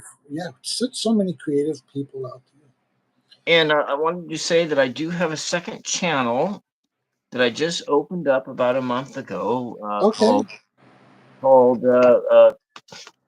Tools of Fortune, which is I'm in working on splitting the content. So we are doing on this channel, working on more of the artistic elements of the tarot, and this one is more about the doing of it. And so I've been doing videos and so forth, and when you're trying to do a reading video against nobody, it's very, very difficult. Hmm. And but then, so anyways, Tools of Fortune, and I'm I was told myself when I got up to the 50 mark, then I would start doing live Wonderful. stream. like Yeah, that. and let me know if you ever want to read for me on one of your channels. I'll let you read for me. I'm very open to that. You I know. tell you what, I had a Cosmic sent me a bunch of yes/no questions, and I did used this Gypsy Witch deck and did some use that to answer some of those yes/no questions. That was my latest video that I put out. It may be a little bit on the humorous side, but I was hoping that it would be, because sometimes when you're reading against nobody at all, it might be better to go down the humor route, especially if your questions are stupid questions. And anyways, and I wanted to really thank you for sharing this time with me, Miss Taro D, and for everyone else who was here in the chat. And I know that Cosmic needs to come on my show sometime, but it'll Yes. be later at night. It'll be later at night for him, because I'm very flexible time wise. And the other person I want on the show is Jackie, and because Jackie was, if it wasn't for Jackie, I would have never found any of you guys. Oh, okay. But it actually, the kind of the route it went was a this other person, Star Sparrow Tarot, and I saw Jackie as a comment, and I clicked on her Mm-hmm. and looked at her, checked out her channel. The next thing you know, I'm watching a live with Jackie and Care Bear Bar the Cards, and then another one with Heather, and that's how I got to. That's how it linked to everyone else. How I got into this tarot Mm-hmm. community, and so For eventually, those of you who don't know Cosmic Orphan, please subscribe. He has the best flip through channel that's out there. I don't know yeah, where I think he does what, 2 3 video content videos every week of different tarot decks. So if you're interested in seeing, before you want to buy a deck and you want to see what it's like, go on his channel because he pretty much has done a really good flip through. And yes, he's got the best voice, right? yeah, Between Cosmic and Ramon with those beautiful voices. yeah. Yes, but please sign in to Cosmic Orphan because I really believe that he has the best flip through channel out there in the YouTube world. Yeah. I like Cosmic Voice. He's got that late night radio voice, or that DJ voice, and Yes, yes. um, Very kind person. Very kind person as mhm. well. Okay, All Bill. right, Bill, I think we need to go because I have to go to the little ladies' room. we do. And then because this is through the go live with me YouTube thing, when we turn off the camera, it just ends the program, and so it's not like with your third party streaming app, and where you would go backstage and we could say our goodbyes. So we're saying our goodbyes right now. Yes. Until the next time, bye bye, and thank you all very much. Thank you very Thank much for you. listening Thank you, to Bill. us. Bye. Bye. Bye.